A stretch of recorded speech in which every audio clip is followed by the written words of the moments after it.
toujours, c'est cette équipe de Khairou Fadiar qui joue, nous qui jouons. Et la balle qui...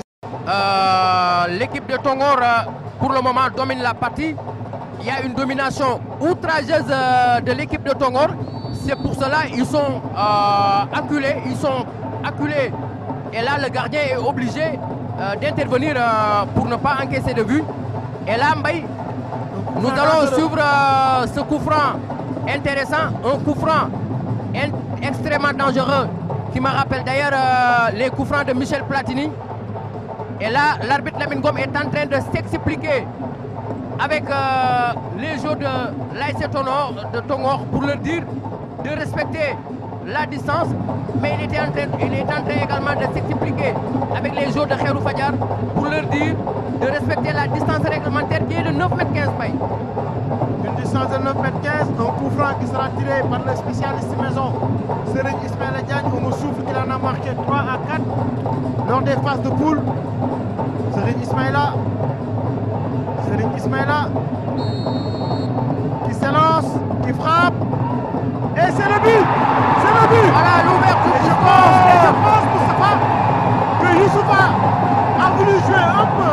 C'est pour cela qu'il a mal capté ce ballon et qui permet à Serigne Ismaïla Diagne de marquer le premier but de cette deuxième demi-finale entre Khairou Fadiar et Tongor. Moustapha. Effectivement, Mbaye, vous l'avez dit, ce joli coup franc des 25 mètres tiré par Ismaïla Diagne qui n'a laissé aucune chance au portier Youssoufa Ngom.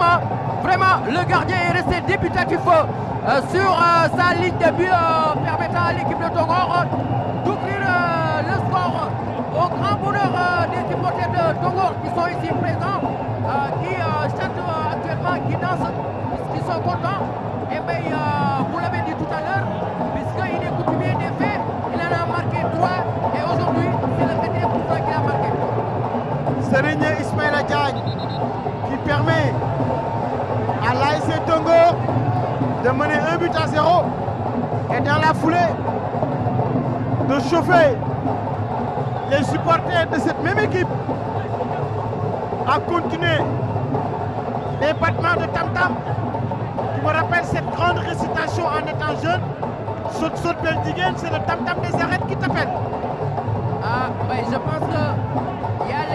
pense que les esprits commencent à s'échauffer dans les gradés entre les supporters de Tongor et ceux de Khairou Fadiar. Je ne sais pas, mais sur ce but-là, il n'a rien à dire.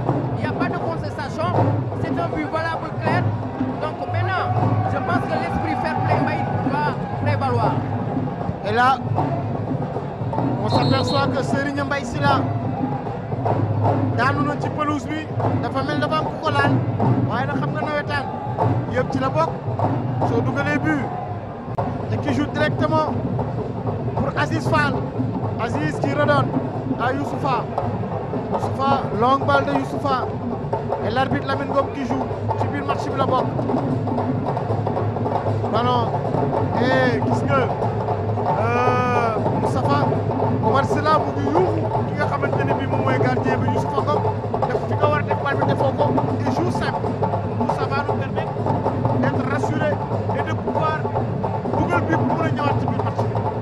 Effectivement, parce que Ngala c'est Omar Sylla dafa nekk koo xam ne Mbaye ku am expérience la wax naa la ko sànq mi ngi football équipe nationale de soccer mais également football na équipe première division pendant lu mot 5 ans. Vous entendez les supporters de l'équipe de Tongor qui chantent, qui dansent. Les supporters sont contents puisque l'équipe de Tongor elle mène à 2 minutes de la fin de cette première période sur la marque de 2 à 0 Mbaye. Et je disais tout à l'heure que cette équipe de Khairou Fadiar, c'est une défense qui peine face à la vivacité des attaquants de Tongor, Maladoura Mbaye. C'est vrai que c'est le deuxième but inscrit par Mamadou Salou Diallo pour l'équipe de Tongor qui mène 2 buts à 0. Actuellement, les partenaires de Omar Sylla sont obligés de jouer et pour revenir au score. Et ça ne sent pas bon. Chersar, longue balle de Chersar, contrée et récupérée par le gardien de but, Youssoufa Ngom. Il a voulu jouer avec Babacar Thiaw, mais ballon contrôlé par l'équipe de Khairou Fadiar. Ça joue n'importe comment. L'arbitre qui l'a joué, non, très mal négocié. Très mal négocié par Mamour Diagne, Moustapha. Il a voulu jouer direct, rapidement. Tout à fait. Ouais, defe naa ni football il faut nga construire. Construction boobu moo lay permettre nga gis lu baax. ah ba mën a def passe bu baax say partenaire mën a dugal. bu ñu seetaanee équipe yu mel ne ay Real wala ay surtout Barcelone mooy li nga wax rek il faut nga mën a di tabax am Ndiaye indi Diop ba yegg ci kaay xoolal. On va voir cette occasion de cette équipe de Khairou Fadiar. Ah oui, sorti. Ballon sorti en corner par David Chikewere. Là, xam naa ni waa Khairou Fadiar ñu ngi naan Chikewere xaw ma we xat. Et je pense que ici Mbaye les carottes sont déjà cuites hein, puisque les 90 minutes sont bouclées et on attend le temps additionnel hein. Ousmane Camara qui garde soigneusement la balle. Non, il décide de se dégager jusqu'à Babacar.